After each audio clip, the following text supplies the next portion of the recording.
yang menyertai.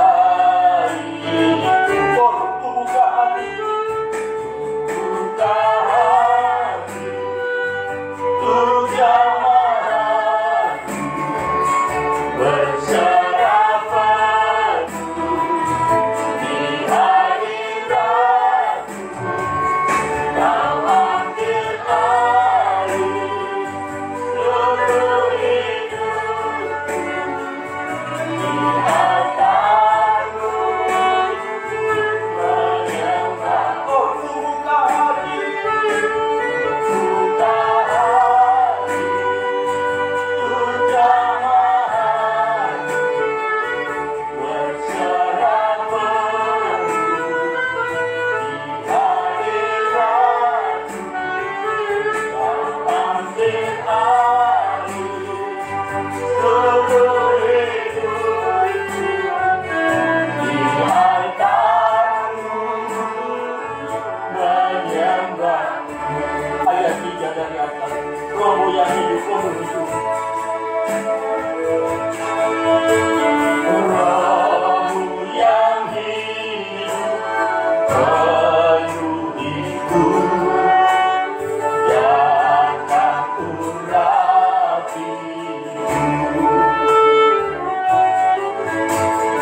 Ku siap terima kuasa-Mu, hidupku bagimu.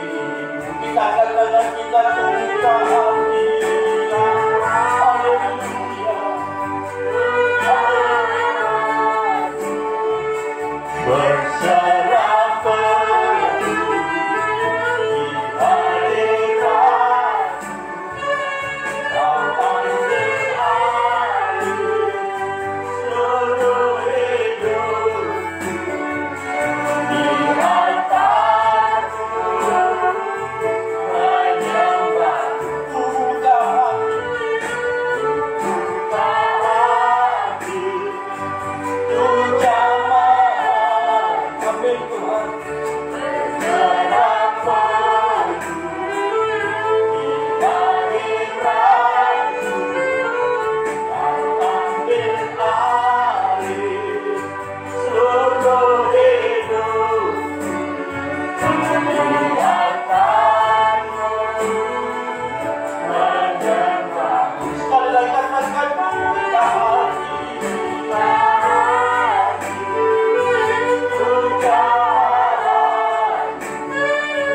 berserah pedu di hadirat. Kau ambil alih seluruh hidup di hadapanmu menyembah.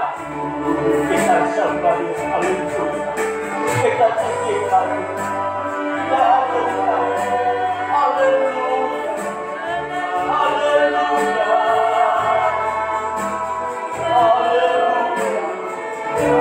Haleluya.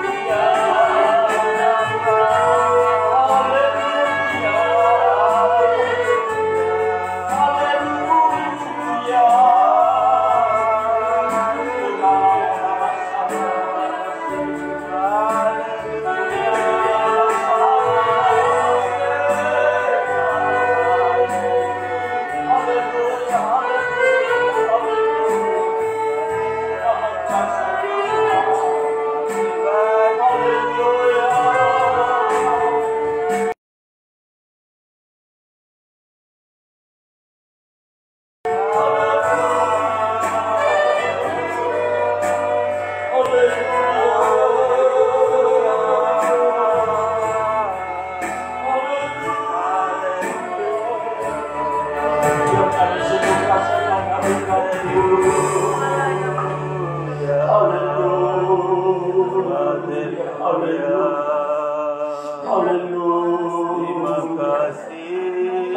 bersyukur Tuhan. Kami bersyukur. Haleluya, haleluya. Sungguh kami tenang jika bersama Engkau Tuhan. Dan sungguh kami percaya malam hari kami merasakan kami boleh nikmati hadirat Tuhan di tengah-tengah kami. Kau ambil seluruh kehidupan kami. Kami datang menyembah Engkau Tuhan. Engkau Allah yang mengasihi kami. Kuduskan, cairkan setiap kehidupan kami. Layak berada di hadirat-Mu Tuhan. Urapi kami semuanya, menyenangkan hati Tuhan malam hari ini. Kami rindukan Tuhan kehidupan kami, kehadiran kami. Boleh berkenan kepada Tuhan hari ini. Kau menolong kami Tuhan, ibadah kami layak di hadapan-Mu. Ibadah kami benar-benar berkenan kepada Tuhan. Pimpin kami semuanya, seperti kami hamba-hamba-Mu yang Tuhan percayakan melayani, menjadi pemimpin puji-pujian, para pemain musik, operator LCD proyektor.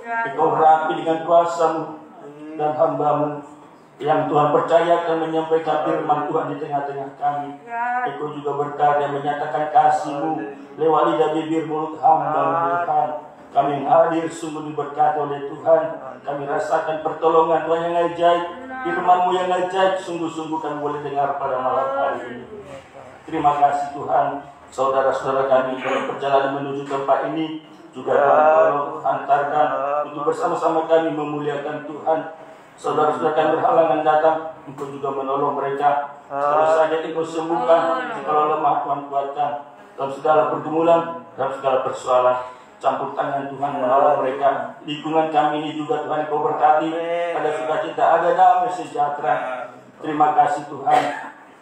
Dan kami yang hadir pada malam hari ini, sungguh-sungguh kami boleh merasakan berkat Tuhan yang berlimpah-limpah. Dan jika ada kuasa-kuasa kegelapan, roh-roh jahat di darah, segala bentuk pekerja iblis dan setan yang mau mengganggu kami saat-saat beribadah, bersatu hati kami menolaknya, mengusirnya di dalam nama Yesus, berkata keluar yang jahat, boleh kuasa jahat Yesus. Terima kasih Bapa yang baik, Bapa yang mulia. Engkau saja yang kami muliakan, kami sembah. Dalam nama Tuhan Yesus, kami berdoa dan bersyukur, kami perlaskan ibadah kami hari ini. Haleluya, bersama kita katakan amin. Puji Tuhan, kami persilakan dulu. Haleluya, kita bersyukur begitu besar kasih Tuhan. Kasih setianya senantiasa ditunjukkan bagi kita. Kerinduannya senantiasa menopang kita hingga kita boleh berdiri tegak dalam iman pada hari ini. Kita ada di hadiratnya untuk memuji, menyembah Dia. Kita ada di hadiratnya untuk menikmati kasih dan kuasa-Nya yang sangat kita butuhkan. Dan sungguh Dialah kita tinggikan, kita muliakan lewat ibadah kita, lewat puji-pujian kita. Kami sampaikan salam damai sejahtera dalam nama Tuhan Yesus bagi kita semuanya. Salam. Haleluya. Tangga pujian kita satu-satunya yang ku andalkan.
Tuhan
Engkau Tuhan yang setia. Haleluya. Engkau Tuhan yang setia.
Sebagaimana pujian ini bagi kita yang percaya hanya mengandalkan satu-satunya Tuhan, bukan kekuatan kita, bukan manusia, bukan harta kita, tapi sungguh hanya Dia yang mengerti kita. Dia Allah yang kita percayai. Dia akan datang menolong kita dalam segala persoalan, dalam segala pergumulan kita. Dia menyelesaikannya bagi kita, sebab Dia Allah yang senantiasa menyertai kita. Haleluya. Mas kita angkat pujian kita dengan bersuka cita, sehingga kita semua bersama kita berdiri pesta Paskah. Haleluya, buanglah lagi yang lama.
Kuasa yang sejati, menikmati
Nikmati dalam hati kesukaan ilahi terjadi,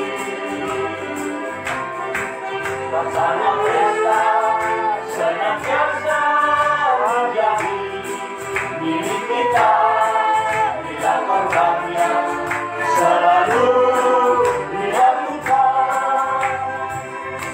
Haleluya, puji Tuhan. Kami silakan dulu. Haleluya. Korban Kristus mampu melepaskan kita dari sifat manusiawi supaya kita boleh mendapat bagian dalam kodrat ilahi. Haleluya. Dan kita boleh menikmati kesukaan ilahi senantiasa dalam kehidupan kita.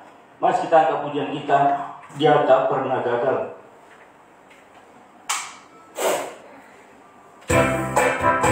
Haleluya.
Puji Tuhan.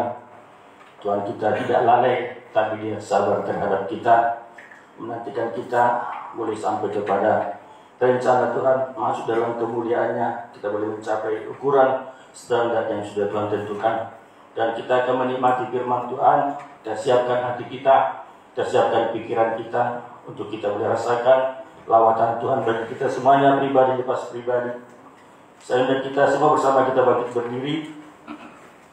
Kita angkat pujian kita, damai sejahtera-Mu sungguh berharga buatku.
sejahtera-Mu melampaui akalku.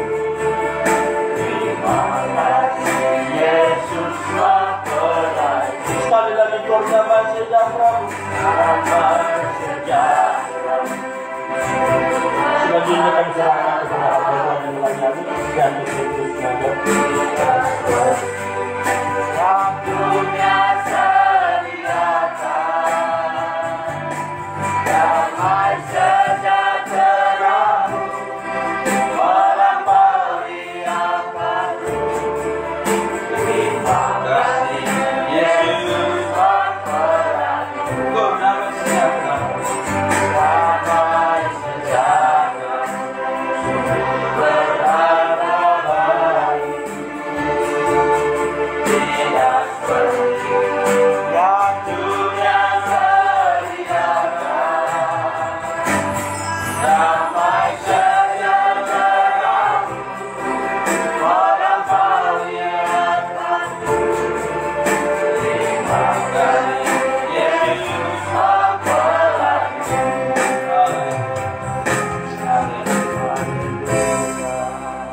Segala puji syukur Bapa kami naikkan kehadiran Tuhan, karena kami sungguh merasakan bahwa Engkau dalam setiap hidup kami Tuhan selalu bersama kami, menyertai kami, melindungi kami, bahkan Kau memberkati segala pekerjaan kami Bapa. Sehingga pada malam hari ini kami boleh hadir ke tempat ini Tuhan, berkumpul bersama saudara-saudara kami, memuji muliakan nama-Mu Tuhan. Kami menyadari itu karena kemurahan Bapa. Malam hari ini juga Tuhan, kami mempersiapkan hati dan pikiran kami mau belajar dari firman-Mu, sehingga kami boleh mengerti maksud Tuhan dalam setiap apa yang kami alami sehari-hari. Terima kasih Bapa, terima kasih Tuhan. Surabi kami semua yang hadir di tempat ini, mulai dari yang termuda hingga yang tertua. Terima kasih Bapa, terima kasih Tuhan Yesus. Kami siap untuk mendengarkan firman Tuhan. Dalam nama Tuhan Yesus Kristus kami ucap syukur dan berdoa. Haleluya, amin. Puji Tuhan.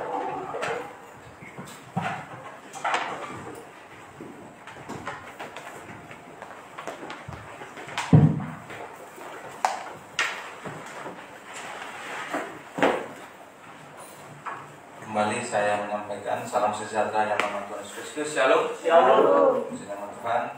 Kita selalu bersyukur kepada Tuhan dalam setiap hidup kita.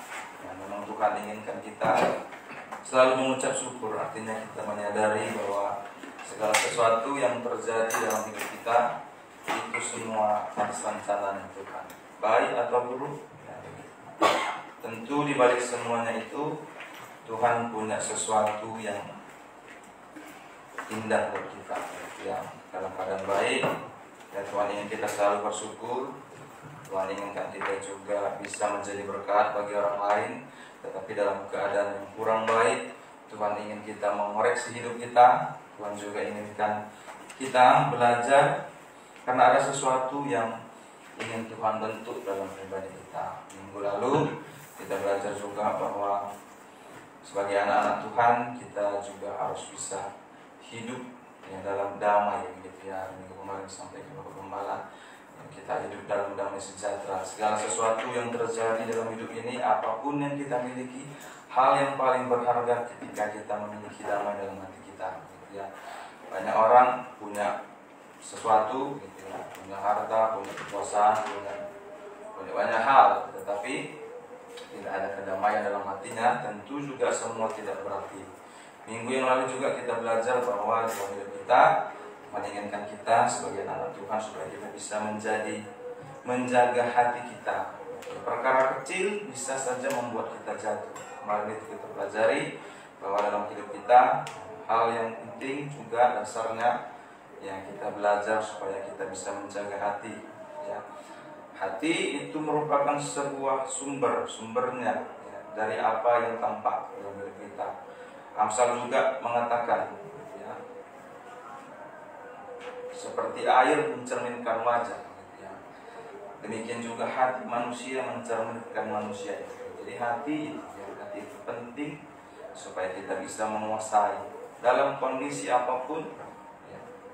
Tentu kita harus bisa menguasai. Bagaimana cara menguasainya? Tentu kemarin kita sudah pelajari supaya hati kita itu ya, dipenuhi oleh firman Tuhan. Makanya sangat penting sekali kita hidup dalam beribadah. Orang-orang yang tidak beribadah tentu ya, Alkitab juga mencatat bahwa harusnya itu hati kita dipenuhi oleh firman Tuhan. Yang malam hari ini juga kita kembali mempelajari juga tokoh-tokoh Alkitab yang dalam situasi yang kurang baik, tetapi dia bisa mengkontrol hati. Ayat mencatat begitu ya. Kalau kita tidak bisa kontrol hati kita, apapun yang kita miliki itu tidak ada artinya. Makanya Amsal katakan, lebih baik makan dengan sepiring sayur tapi dengan kasih, daripada makan dengan kemewahan tapi tidak ada kasih dalam hatinya. Coba kita baca ya.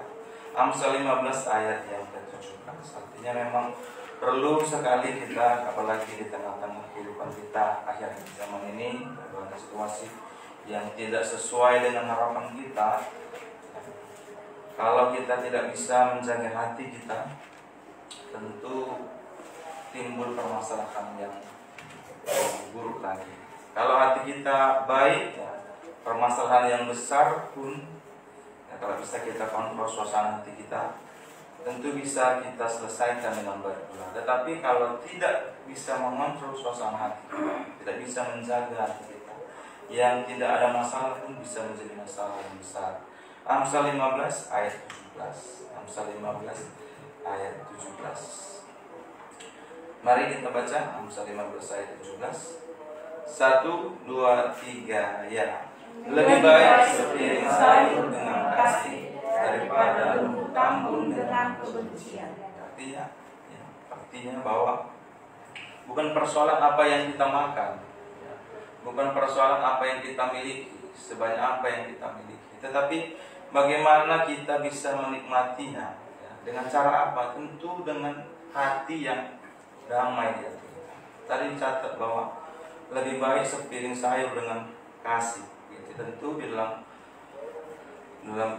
ayat ini menjelaskan bahwa di dalam hidupnya tentu ada kasih, ada damai hati gitu ya. Tetapi kalau tidak ada kasih, ya, lembut tambun pun itu nggak baik ya. Jadi kita akhir-akhir ini, hari-hari yang kita lalui ini, kita belajar supaya kita menjaga hati. Sudah kita belajar minggu lalu, ada pentingnya apa juga akibatnya kalau kita tidak bisa menjaga hati. Tapi malam hari ini coba kita belajar dari satu tokoh Alkitab yang menghadapi begitu pahit kehidupan, tetapi dia bisa menjaga hatinya. Mari kita pelajari tentang tokoh yang bernama Hana. 1 Samuel 1 ayat 1 sampai 20. Kita belajar dari Hana. Kalau kita ingat bahwa dalam cerita Hana, gitu ya, Hana merupakan orang Israel begitu menghadapi situasi bahwa dia seorang istri yang mandul. Di zaman itu tentu adalah sebuah aib bagi seorang perempuan kalau dia tidak bisa memiliki keturunan, karena mereka harus melanjutkan silsilahnya begitu. Tetapi suaminya juga memiliki seorang istri lagi, Maria. Tetapi dalam cerita ini menceritakan bahwa Hana mengalami situasi yang tidak baik karena si madunya itu ya sering menyakiti hatinya. Bahkan juga suaminya juga ya mengatakan mengasihi tetapi tanpa ada tindakan. Situasi yang sangat buruk, tetapi Hana bisa menjaga hatinya. Mari kita baca 1 Samuel 1 ayat 1 sampai ayat yang ke-3 saja. 1 Samuel 1 ayat 1 sampai ke-3. 1, 2, 3 ya. Ada seorang laki-laki dari Efraim dari keturunan Efraim, namanya Kana bin Tirham bin Elihu bin Tohu bin Ju, seorang Efraim. Orang ini mempunyai 2 istri, yang seorang bernama Hana dan yang lain bernama Penina. Penina mempunyai anak, tetapi Hana tidak. Orang itu dari tahun ke tahun pergi melihat kotanya, sujud menyembah dan persembahkan korban kepada Tuhan semesta alam Silo. Di sana ia menjadi perempuan yang kedua anak dari Hofni dan Pinehas. Ayat 1 dan ayat 3 ini menjelaskan juga bahwa anak-anak Tuhan tentu juga punya permasalahan. si Hana bukan orang dunia tetapi juga anak Tuhan. Tentu ayat juga menjelaskan tadi bahwa dia juga punya permasalahan. Jadi kalau ada pikiran kita bahwa sudah ikut Tuhan, sudah ke gereja seperti mereka ini, si Hana setiap tahunnya membawa persembahan gitu ya, tetapi tetap juga menghadapi persoalan. Tentu ada sesuatu yang Tuhan bentuk dalam si Hana. Kemudian kalau kita pelajari ayat 4 dan ayat yang ke-5, kita pelajari situasi apa yang dihadapi. 1, 2, 3 ya. Pada hari Elkanah mempersembahkan korban, diberikannya kepada Penina istrinya dan kepada semua anaknya yang laki-laki dan perempuan masing-masing sebagian. Meskipun ia mengasihi anak, ia memberikan kepada anak hanya satu bagian, sebab Tuhan telah menutup kandungannya. 6. Tetapi madunya selalu menyakiti hatinya supaya ia rusak, karena Tuhan telah menutup kandungannya. Ya, dua situasi yang dihadapi si Hana. Yang pertama, dia tidak punya anak, kemudian madunya selalu menyakiti hatinya. Gitu tadi ya. Ayat mencatat juga sampai ia menangis, gitu ya, banyak tekanan. Gitu ya. Kemudian si suami itu berlaku tidak adil, ya, atau mengasihi tetapi tindakannya tidak ada. Ayat mencatat itu dia katanya memang si Hana itu meskipun ia mengasihi Hana, ia berikan kepada Hana hanya satu bagian saja. Itu yang dihadapi si Hana. Tetapi ayat mencatat ya, dalam 1 Samuel ini kalau kita bisa baca nanti keseluruhan atau sudah boleh baca ayat 1 sampai ayat yang terakhir 28, bahwa Hana dalam situasi itu bisa menjaga hatinya. Dia tidak membalas kepada si Penina apa yang diperbuat Penina, juga tidak minta pertanggungjawaban atau minta tuntutan kepada si suaminya. Kita bandingkan dengan si Sarah, ya, sama-sama menghadapi situasi seorang yang tidak punya anak. Gitu. Sarah justru membalas. Gitu, ya. Coba kita baca Kejadian 16 ayat 5. Sarah tidak bisa jaga hatinya.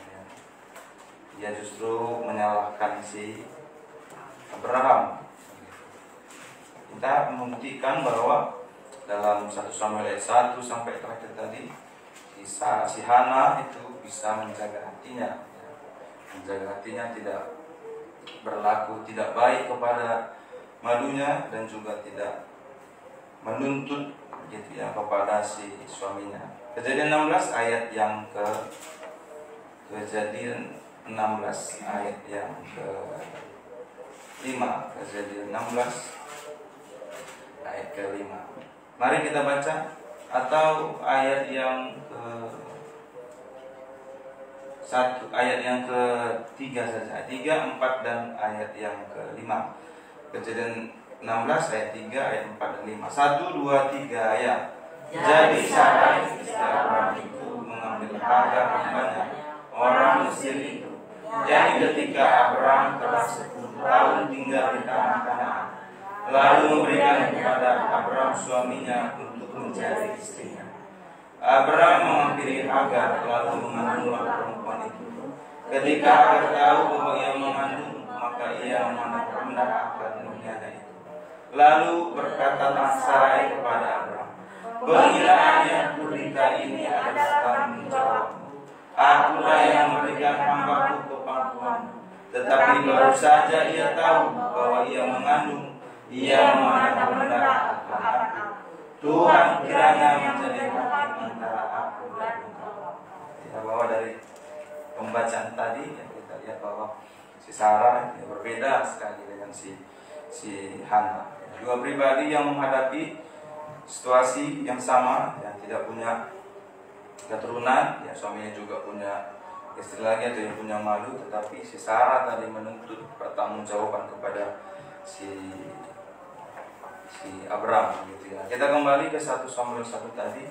Dalam situasi dan kondisi si Hana ya, hatinya tidak berbuat dosa ya, pada suaminya, pada malunya, tetapi tetap dia menjaga hatinya, berharap bahwa Tuhan tidak mengecewakan gitu ya. Dia tidak mengecewakan.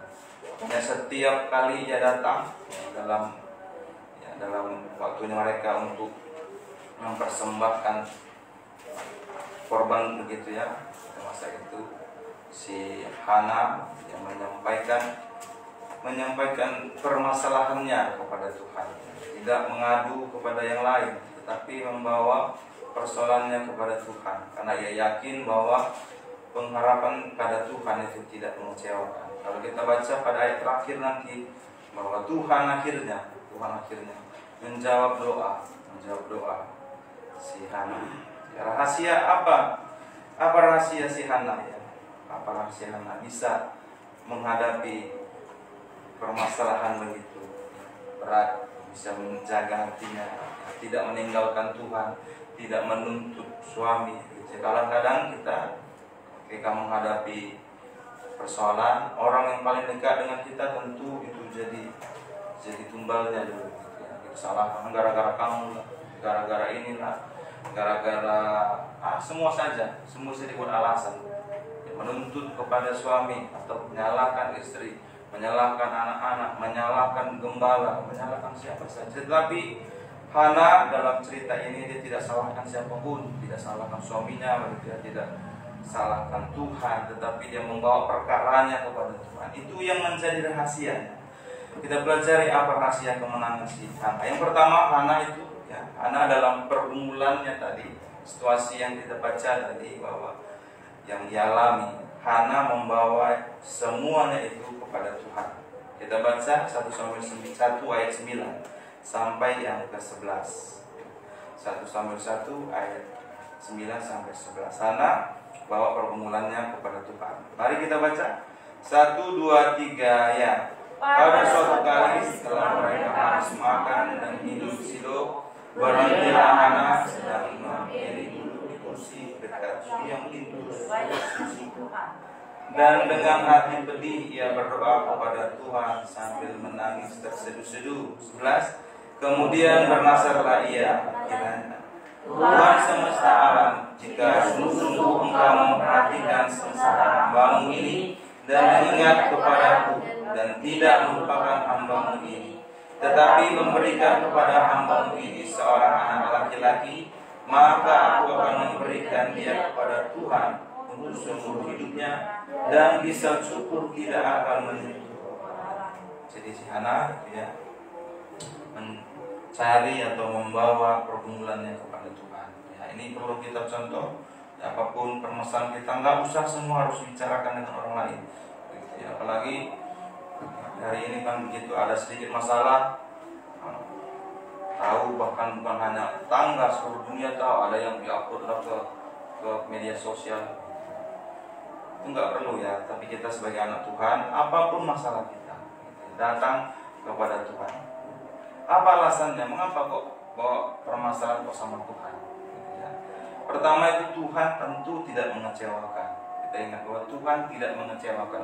Mungkin saja belum dijawab, mungkin saja Tuhan katakan tidak, memang kita harus lalui hal yang pahit itu. Tetapi ingat bahwa sesuatu yang Tuhan sudah nyatakan kehendaknya dalam hidup kita, tentu ada hasil yang baik. Mengapa kita harus berharap sama Tuhan? Karena Tuhan itu tidak mengecewakan. Kita baca Roma ayat 5 sebagai ayat pegangan kita. Kita ingat, ketika ada masalah ya, bagus kita datang sama Tuhan ya, bukan ketika hidup kita susah, mencoba jalan keluar malah meninggalkan Tuhan. Tetapi kita harus percaya ya, bahwa pengharapan kita kepada Tuhan itu tidak mengecewakan. Roma 5 ayat 5. Roma 5 ayat yang kelima.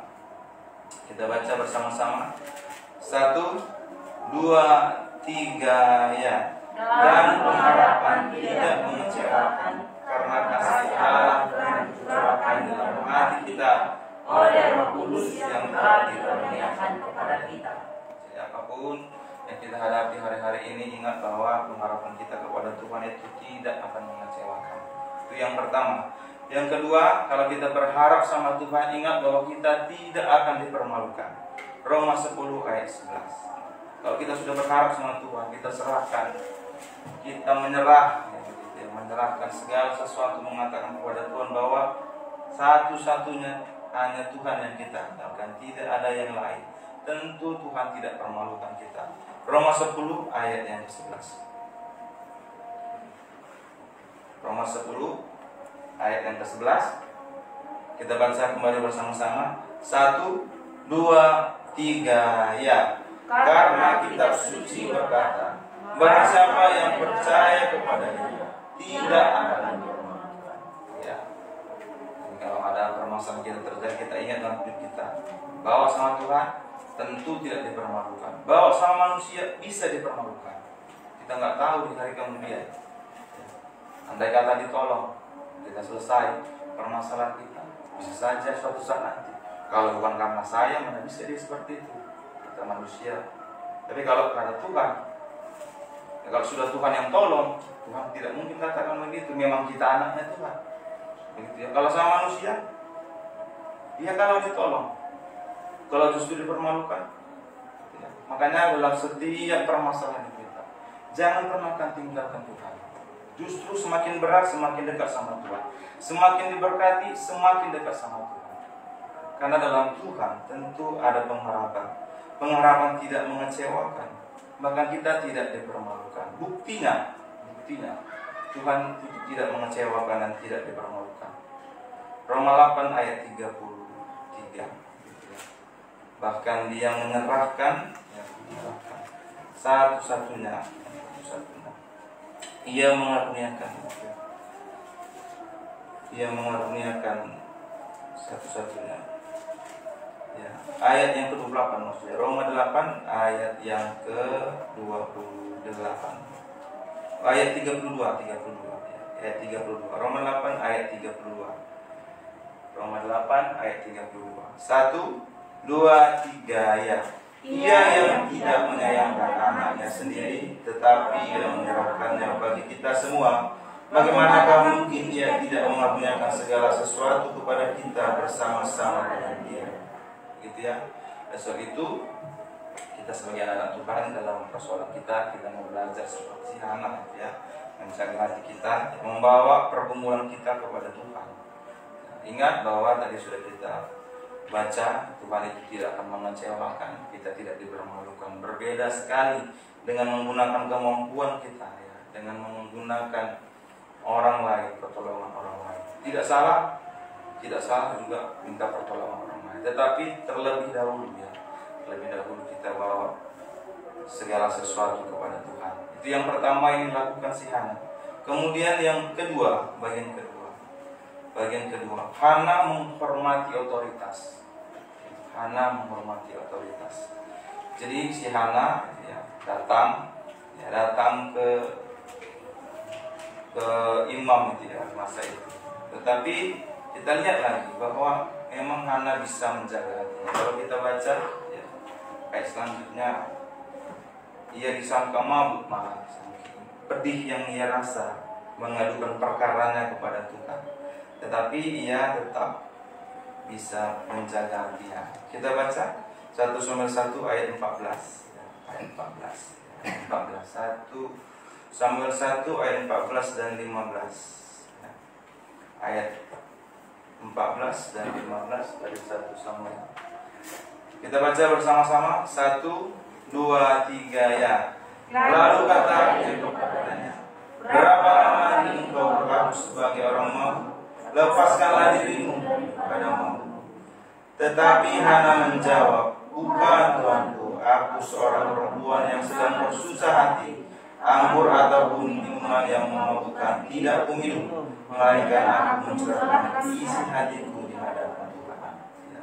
Jadi meskipun disangka mabuk, Hana tetap menghargai, nggak tersinggung dia. Itu bukti lagi bahwa dia bisa menjaga hatinya. Bagaimana dengan kita? Kalau seperti situasi yang kita hadapi, tepat seperti yang dialami si Hana, tentu kita bisa bisa ngambek gitu ya sama Tuhan. Langsung bisa kita judge, kita hakimi sama Tuhan. Bagaimana ini sama Tuhan? Orang sudah bersusah hati, malah dibilang gitu ya. Tetapi dia tetap menghargai otoritas kepemimpinan di situ, bahwa imam itu tempat itu ya. Kemudian si Hana itu tetap percaya atas nubuatan si Eli, walaupun dia sudah tahu bahwa tadi kita lihat bahwa perilaku yang ditunjukkan Eli, ayat yang ke-17 kita lompat. Ya, Eli menubuatkan ini kepada si Hana. 1, 2, 3, ya. Jawab Eli, pergilah dengan selamat dan Allah saya akan memberikan kepadamu apapun yang kau minta. Jadi tetap percaya. Artinya kedua hal yang tadi, dia bisa menjawab, menjaga hatinya, begitu ya, enggak marah atas apa yang disampaikan Eli. Masa dia dibilang malu. Kemudian dia juga percaya ya, akan nubuatan yang bilang Eli bahwa nanti akan diberikan Tuhan apa yang ia minta, menunjukkan bahwa si Hana ini benar-benar orang yang menghormati otoritas. Apa artinya menghormati otoritas? Yang pertama itu tetap tunduk dan taat. Ibrani 13 ayat 17. Dia menghormati pemimpinnya di masa itu. Bagaimana kalau kita situasi seperti itu? Jangankan siapapun saja ya, ketika kita sedang susah.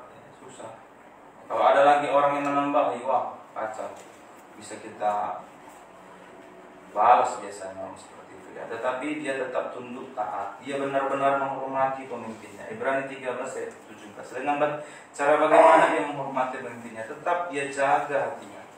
Ibrani 13 ayat yang ke-17. Kita juga penulis Ibrani mengajarkan kita supaya kita anak-anak Tuhan ya, menghargai pemimpin kita. Apapun keputusan pemimpin, ya, kita bisa menghargai, menghormati otoritas pemimpin. Ibrani 13 ayat 17. 1, 2, 3 ya. Taatilah pemimpin-pemimpin dan tunduklah kepada mereka, sebab mereka berjaga-jaga atas jiwamu sebagai orang yang harus bertanggung jawab atasnya. Dengan jalan itu mereka akan melakukan dengan gembira, bukan dengan geluh kesah, sebab hal itu tidak akan membawa keuntungan. Benar, dia menghargai otoritas pemimpinnya, dia enggak lawan pemimpinnya. Ya, tadi sudah dikatakan si Eli dia enggak lawan, dia malah menjelaskan apa yang terjadi dalam hidupnya. Ya, katakan memang dia sedang bersusah hati, bukan mabuk ya. Tetap dia bisa menjaga hatinya. Andai kata kita di posisi itu mungkin saja tidak seperti itu yang terjadi, tetapi Hana boleh ya, bisa menjaga hatinya. Kemudian juga dia tadi percaya bahwa apa yang disampaikan pemimpinnya itu. Makanya kita juga anak Tuhan ya, apapun yang disampaikan pemimpin, kita boleh menghargai pemimpin di rumah ya, suami ya, kita hargai apapun keputusan. Jangan anak-anak melawan orang tua ya, atau istri yang nggak taat, atau kita sebagai warga negara harus tunduk pada pemimpin ya, jangan mau merontak. Sudah waktunya nanti katanya kita divaksinlah ya, janganlah divaksin. Baru-baru ini juga ada gitu ya, terkait vaksin gitu ya, nggak mau divaksin nanti bisa banyak efeknya lah gitu ya, bisa kaki lah bengkak, sakit lah. Bahkan ada yang lebih ngeri lagi, vaksin katanya antikristus, siapa yang terima vaksin nggak bakalan masuk ke surga. Dari mana ceritanya? Tetapi kita belajar taat pada pemerintah, taat pada pemimpin kita. Terkhusus lagi ayat yang 17 ini menjelaskan bahwa kita harus taat kepada pemimpin yang berjaga atas jiwa-jiwa kita, gembala sidang gitu ya, yang siang malam mendoakan kita gitu ya.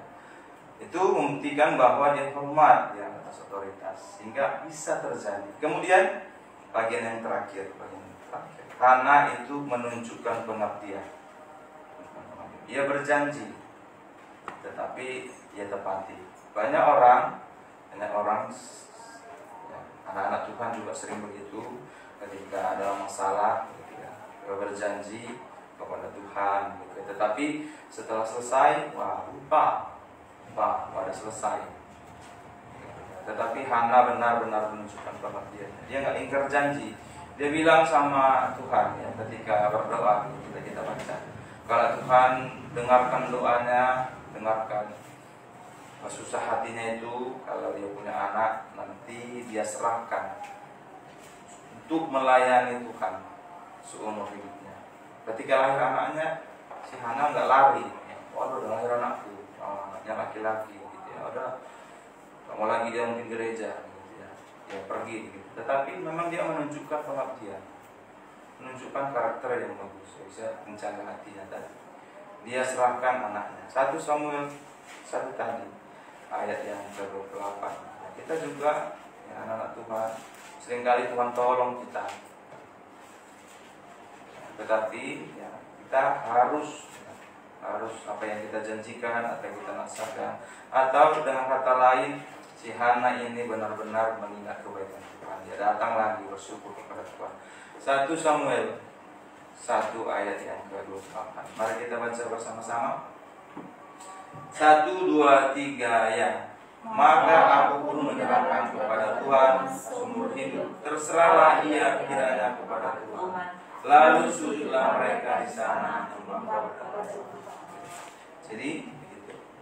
Kita anak-anak Tuhan juga ya, harusnya dalam kehidupan kita, pengikutan kita sebagai anak Tuhan ya, kita juga harus bersyukur ya apa yang Tuhan tolong kita, karena tetap menunjukkan pengabdiannya, kasih setianya yang gak ingkar janji. Ayat terakhir 1 Korintus 4 ayat 1 sampai 2.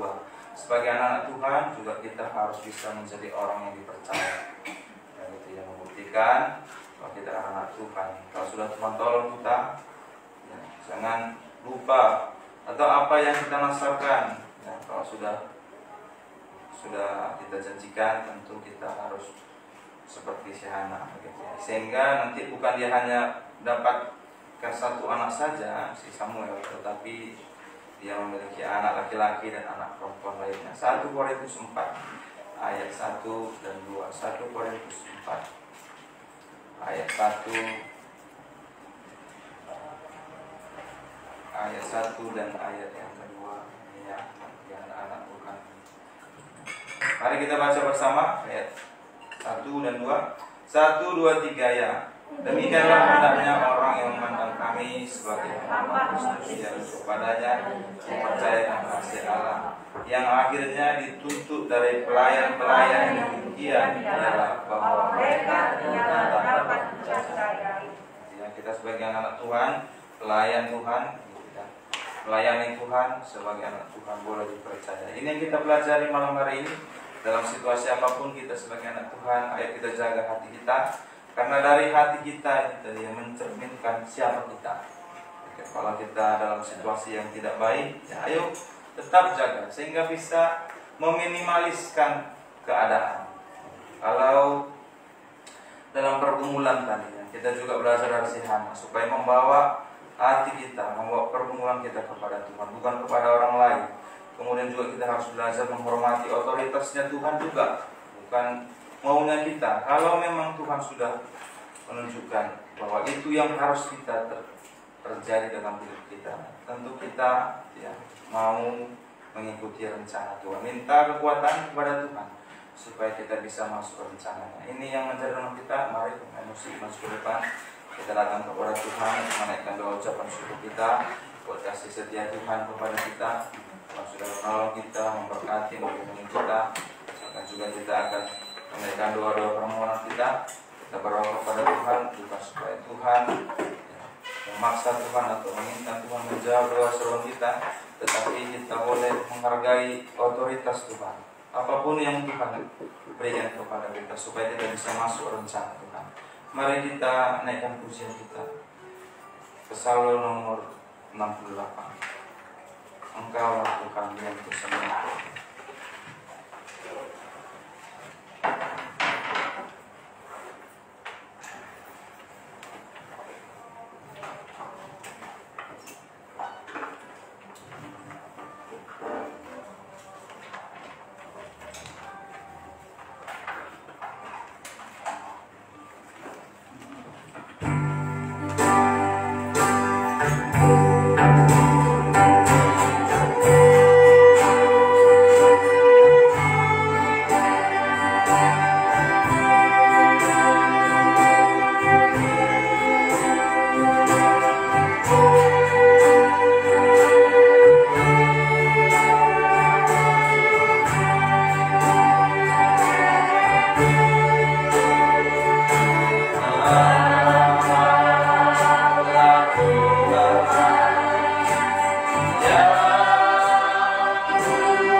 dari Allah. Nama Tuhan yang